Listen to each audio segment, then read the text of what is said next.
Your brain fabricates every person you meet. The version of your mother sitting across from you at dinner exists only as electrical patterns firing through your neural pathways, filtered through your beliefs, shaped by your frequency. She experiences a completely different version of herself. Your father sees another version entirely, and none of these versions are the real her because there is no real her outside of observation. You've never met anyone. You've only encountered projections of your own vibration wearing different faces. This changes everything about blame, control, and why your life repeats the same patterns regardless of how hard you fight to change them. The person who rejected you, the boss who dismissed your ideas, the partner who left, these aren't independent agents making free choices. They're reflections showing you exactly what frequency you're broadcasting. And when you grasp this mechanism, when you truly internalize how reality construction works, you stop wasting energy trying to change the mirror and start adjusting what stands in front of it. Your reticular activating system processes 11 million bits of sensory information every second and filters this down to roughly 40 bits that reach your conscious awareness. This filtering system doesn't randomly select what you perceive. It cherry-picks information that confirms your existing self-concept, your core beliefs about who you are and how the world operates. If you carry an identity of someone who gets overlooked, your brain will highlight every instance of being passed over while deleting evidence of being seen. If you operate from a frequency of scarcity, you'll notice every bill, every expense, every reminder of what you lack while remaining blind to abundance flowing around you. Your brain literally cannot show you a reality that contradicts your dominant frequency because the filtering mechanism only allows through information that matches your vibrational signature. You walk into a room of 50 people, and your brain decides in milliseconds who to notice, who to ignore, who feels safe, who feels threatening, entirely based on your internal programming. The room doesn't change. Your frequency determines which version of the room you experience. Every person exists in infinite potential versions within the quantum field. Your father exists as patient, as angry, as supportive, as distant, as every possible expression of fatherhood simultaneously. You don't interact with all versions. You collapse one specific version through your observation, and the version that collapses matches your frequency. When you hold resentment toward him, you access the version of him that confirms your resentment. When you shift to gratitude, suddenly you're interacting with a version who seems more understanding, more present. He didn't change.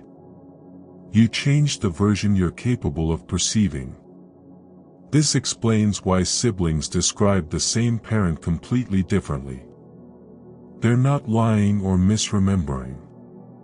They're each collapsing different versions based on their unique vibrational signatures.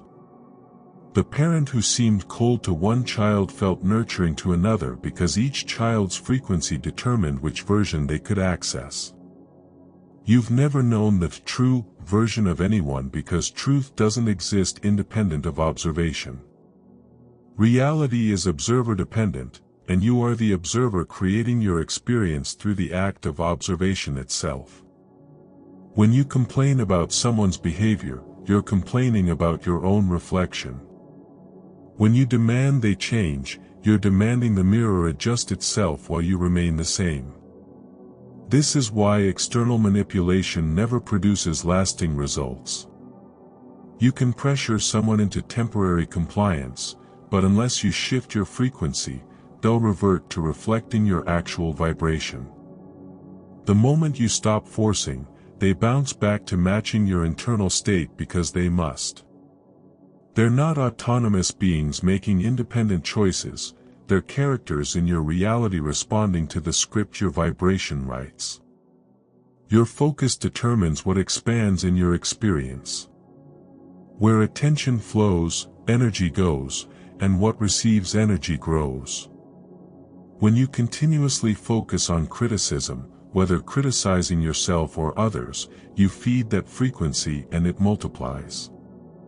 When you focus on past wounds, replaying conversations that hurt you, analyzing why things went wrong, you're pouring energy into old timelines and keeping them alive in your present. The past only exists because you keep resurrecting it through focus. Stop feeding it, and it loses power to shape your now. Most people stay trapped in loops because they keep reacting to reflections.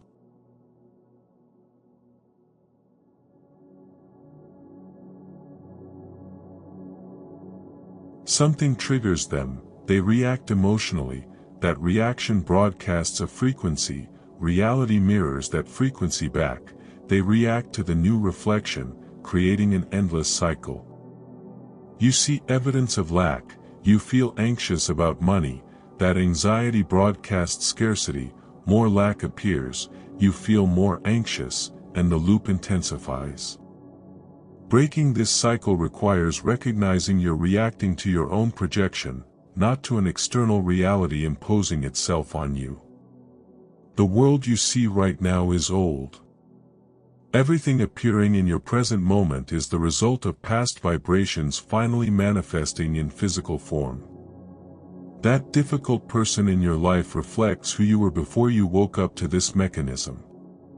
The financial situation you're dealing with reflects a previous state of consciousness around money.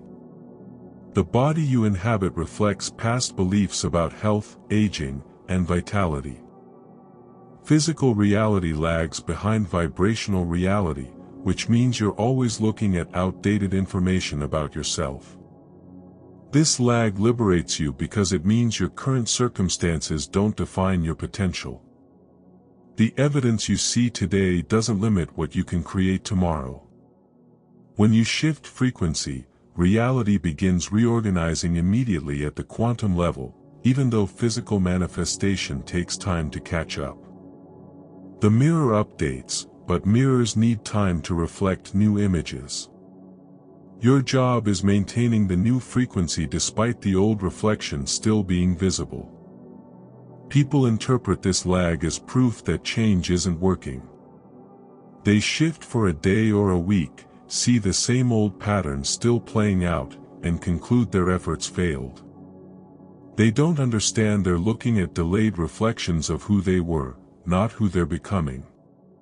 If you took a photograph yesterday and developed it today, you wouldn't be confused about why the photo shows yesterday's clothes. You understand photographs capture past moments. Physical reality works identically, it's always showing you outdated versions of yourself. When you stop fighting reflections and start adjusting frequency, transformation accelerates. Fighting with your boss about respect, arguing with your ex about closure, battling with your body about weight, all futile. You're fighting the mirror. The person who needs to change is you, and the change required is internal, vibrational, a shift in how you're showing up energetically. When you change frequency, the characters in your reality must change their behavior to match because they exist to reflect you. They have no choice in this. Their role is mirroring, and mirrors can only show what stands in front of them. Every interaction delivers information about your internal state. Someone treats you with disrespect, and your first instinct is personalizing their behavior, making it about their character or choices. But they're incapable of treating you in ways that don't match your frequency. If disrespect appears, you're tolerating disrespect somewhere within yourself, possibly unconsciously. Maybe you speak to yourself with harsh criticism, maybe you accept poor treatment in other areas, maybe you carry beliefs about deserving less than full respect. The external disrespect isn't the problem, it's the symptom pointing to an internal pattern requiring attention. When someone genuinely values you, celebrates your wins, treats you with care, that's also information. It means you've shifted into valuing yourself, and reality must reflect this shift back to you through other people's behavior. The validation you receive externally always matches the validation you give yourself internally. People can only meet you at the level where you meet yourself. If you don't believe you're worthy of good treatment, you'll either repel people who would treat you well, or you'll find ways to sabotage relationships where good treatment appears. Abandonment shows up when you abandon yourself, when you ignore your needs, override your intuition, betray your values, or neglect your well-being. The person who left didn't randomly choose to leave. They responded to a frequency of self-abandonment already present in your field. You attracted someone who mirrors abandonment, and they played that role perfectly because that's what your vibration requested. Blame keeps you stuck because blame assigns power to external forces. Responsibility liberates because it returns power to you as the source of your experience. Nothing is personal, everything is vibrational. People aren't choosing to hurt you or help you based on your inherent worth. They're responding to frequencies you emit, often frequencies you're not consciously aware of broadcasting. Your life operates as one continuous feedback loop, with reality constantly showing you what you're vibrating through the behavior of others, the opportunities that appear, the obstacles that arise, and the overall flavor of your daily experience. You cannot change your life while maintaining the same frequency that created your current circumstances.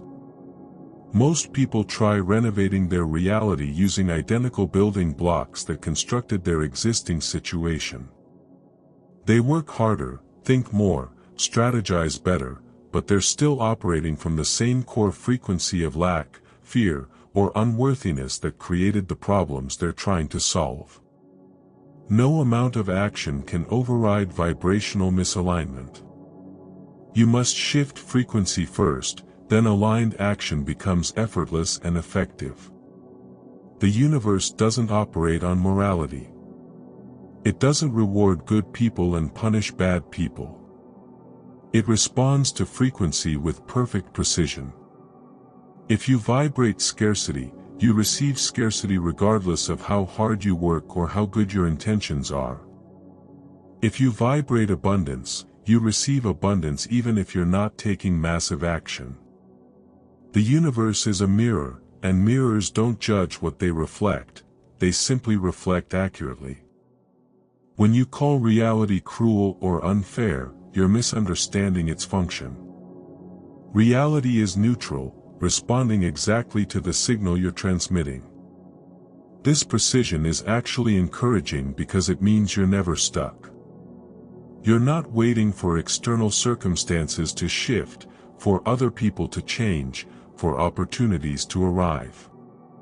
You can shift frequency this second, and in that second, your reality begins reorganizing to match. The delay between vibrational shift and physical manifestation creates the illusion that you're powerless, but the delay isn't evidence that change isn't happening.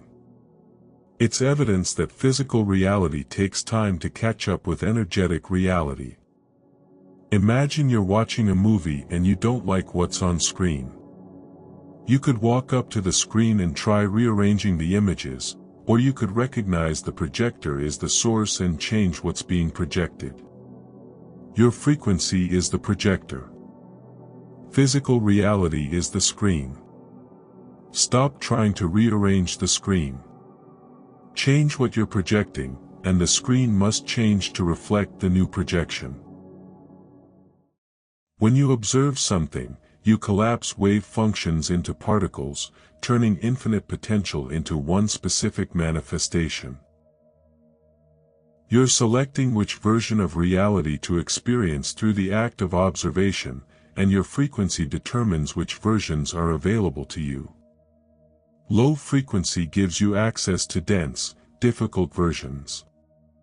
High frequency gives you access to light, easeful versions. Same quantum field, different manifestations based on observer frequency. Even this video, these words you're processing right now, is a version of me that your frequency allows you to perceive. Someone else watching this same video will hear different messages, focus on different points, and take away entirely different insights because their frequency determines what they can receive. The video doesn't change. The viewer's frequency determines which version of the video they experience. And if you watch this video again in a month after shifting frequency, you'll hear new information you couldn't perceive before because you've become a different observer accessing different versions within the same content. People can only behave within the constraints of your vibrational script. If you write a script where people betray you, they must betray you. If you write a script where people support you, they must support you. They're not making autonomous decisions about how to treat you, they're fulfilling roles your frequency assigns them. When you complain about how someone treated you, you're complaining about casting choices you made at the vibrational level. You assign them that role through your frequency, and they played it perfectly. This sounds like you're absolving people of responsibility for harmful behavior, but that's not what's happening. In their reality, they're making choices and dealing with consequences. In your reality, they're reflections of your frequency. Both can be true simultaneously because reality is subjective, not objective. There is no one shared reality. There are infinite individual realities each person creates through observation. What someone does to you in your reality and what they experience in their reality are separate events in separate timelines. The next time something unpleasant appears in your experience, pause. Don't react immediately. Ask yourself what this situation reflects about your internal state. Which version of yourself is creating this experience? Usually you'll recognize it's an old version, a past frequency still echoing through your present because physical reality hasn't caught up yet. Then ask which version of yourself you choose to be now. This shift in identity, this conscious selection of a new frequency, begins the transformation process. You don't need to fix the situation. You don't need to control how it resolves. You need to shift who's experiencing the situation. When you change identity, the situation must change to match your new frequency because situations exist to reflect identity. Your old identity would have reacted with anger, fear, or resignation. Your new identity responds with calm, curiosity, and clarity. The situation might look the same externally, but the experience of it completely transforms because you're observing from a different frequency. Practice this daily. Every trigger, every disappointment, every frustration becomes an opportunity to ask what's being reflected and choose a new identity. This is recognizing that problems appear as reflections of internal patterns, and changing the internal pattern changes the reflection. You can't solve a reflection-level problem with reflection-level action. You must go to the source, your frequency, your identity, your vibrational signature. Most people spend their entire lives fighting with reflections, demanding the world accommodate them, frustrated that external reality won't conform to their preferences. They never realize they're the source of what they're experiencing. They believe in a solid, objective world that exists independent of observation, and this belief keeps them trapped in victimhood. When you understand reality is projected from within, victimhood becomes impossible. You're not at the mercy of external forces, you're the force creating your experience through frequency. You've been taught that reality is fixed, that people are who they are, that circumstances limit your potential. These teachings keep you small, powerless, dependent on external conditions aligning before you can thrive. When you recognize you're the source, the projector creating your experience, limitations dissolve. You're not waiting for permission, approval, or perfect conditions. You're consciously selecting which frequency to broadcast, and reality must mirror that frequency back to you. The version of reality you're experiencing right now reflects who you've been, not who you are or who you're becoming. This present moment is old news, a report card on past frequencies. You can change the grade you receive on future report cards by changing frequency now. The improvement won't show up immediately because the school year is still in progress, but when the next report card arrives, it will reflect your new frequency. Stop judging yourself based on old grades. Start focusing on the frequency you're broadcasting right now, because that's what determines future results. If you're only watching here on YouTube, you're missing a big part of what I do. Patreon has become where I publish most consistently, with months of material already waiting for you and more being added all the time. If you'd like to join us, the link is below.